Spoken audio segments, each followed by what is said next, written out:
Hello, wonderful and beautiful people of God. This is your friend and your sister, and you're welcome back to my channel, Elizabeth Mo. Today, I'm going to be talking about our goals. Yes, we normally set a lot of goals, and today I'm talking about the goals. Sometimes last year, at the start of the year of 2025, I started to talk about money. And one of the things I talked about was you putting some money aside for the year. So I've learned this concept from a sister on YouTube, and she talks about you putting up at least £1 every month, every day, and then it increases. What I now decided to do in my own self was to calculate it and give something that I could know that at the end of the month I could put aside. So I started doing this. I made a few videos about it, but after a while I stopped making the videos because I was too busy with life. I'm sorry about that. But one thing I want to say is that the little chunk of money that I was able to put aside, in fact, let me put it like this, the little chunks of monies that was able to put aside were very useful for me. I say it again, they were very, very useful. So apart from my normal savings, these little chunks of money came handy for me when I needed it, because you never know what life is going to throw your way. All you can do is plan, but you don't know what is going to creep in. So this money helped me, and I was able to achieve some things. So today I'm going to talk about achieving our goals. One thing I want to read out to you that I have learned again in the course of the year was making sure that your goals are realistic. In fact, let me just put it like this: make your goals realistic.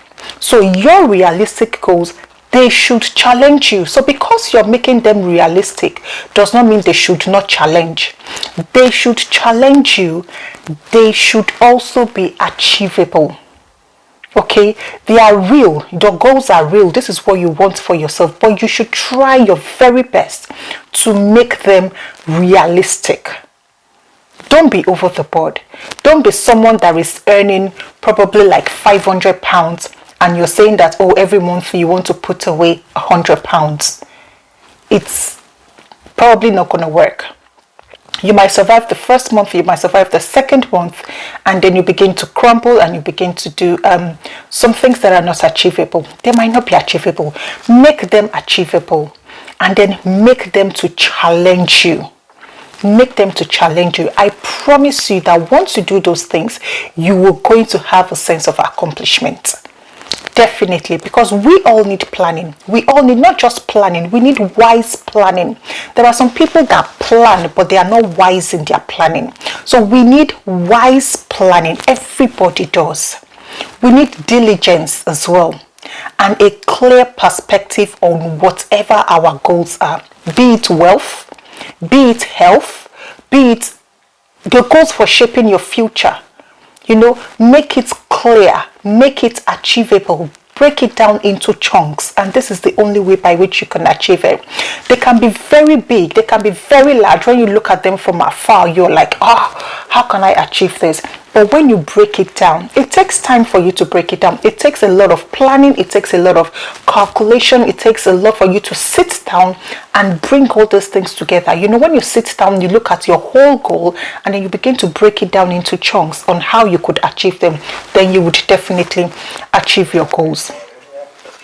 One highlight that I want to say, or I want to bring, is that if you go to Proverbs chapter 21 and verse 5, that highlights the value of careful planning.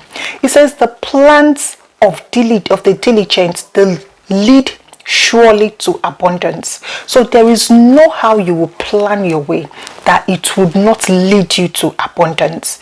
But everyone who is hasty comes to poverty. So in this case, I think that what he's trying to say is that when you're too hasty, you don't have time to plan, and there is nothing that you can achieve without plan. My late brother, he would always say that if you fail to plan, then you plan to fail. So I have always stood by that words, with those words. If you fail to plan, you plan to fail. And my mom would always direct us back to the book of Solomon. She would always say, I remember when we were growing up, especially for my brother, she was always like, go and read the book of Solomon, go back. Because it's going to help, even to our men, it's going to help you to shape your life. It's going to help you to adjust with every part of your life, with the women, with whatever you're doing. It's going to help you shape you. So she was always directing us back to Psalms, Proverbs, and books of Solomon. Solomon 1 and the books of Solomon. We're always reading it every time. She said, if you want to be wise, go back there. Go and read it. Probably that's what her parents taught her. That's what she picked up. But she was always telling us to do that. But in all our plannings, in everything that we plan, in everything that we want to do, can we remember that it is only God that can make it possible? It is only God. We can plan everything, but God oversees the whole thing and He knows what He will do for us. If we plan and if God sees that it is not the right thing for us at that time, it might cause us to move back a little bit. And that is just a bump in the road. That is not the end of the road. Most of you, when you're driving, you see those bumps, they'll ask you, they mean that you should slow down, probably because there are residents in that area, or there are some things that you should avoid at that time. So they are just bumps in the road, but they are definitely going to make you're definitely going where you will go. So that is another interesting point, is that you should commit your ways to the Lord. Proverbs 16 verse 3. Commit all your ways to the Lord. Whatever you do, He would establish your plans. In other words, what am I trying to say? Bring every intention that you have to the Lord and trust His guidance.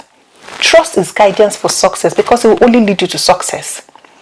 His word says that the plans that I have for you, they are the plans of good and not of evil, to bring you to an expected end. You do not know the expected end. You know that this is where you want to go to, but God knows the expected end as well. So when you're planning and you see everything that you want to do, this is where I want to be, this is how it wants to be like.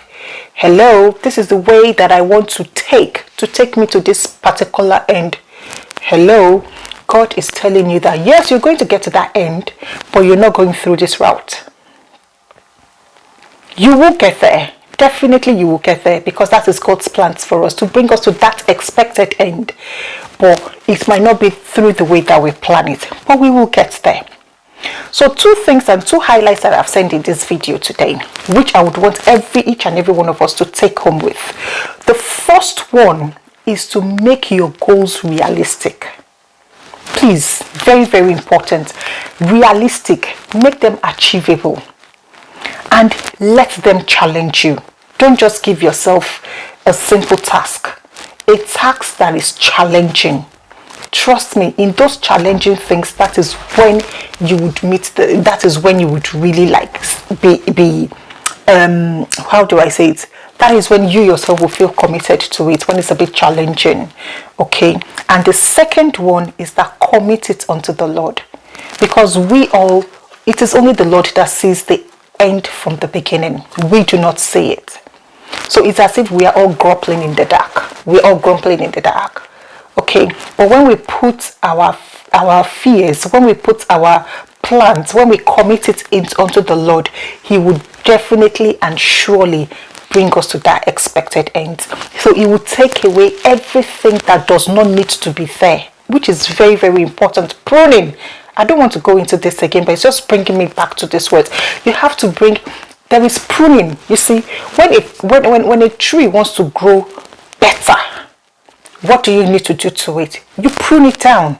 That means you cut off the dead edges of it. Again, look, as women in our hair, if we want our hair to grow better, we cut the split ends. We cut down the ends that are going to prevent it from growing.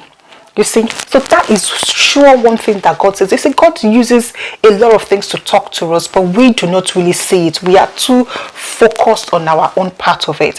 But if we listen to what God is saying, He will definitely and surely bring us to an expected end. So thank you very much for listening to this video, and I hope to be a bit more regular. Bye.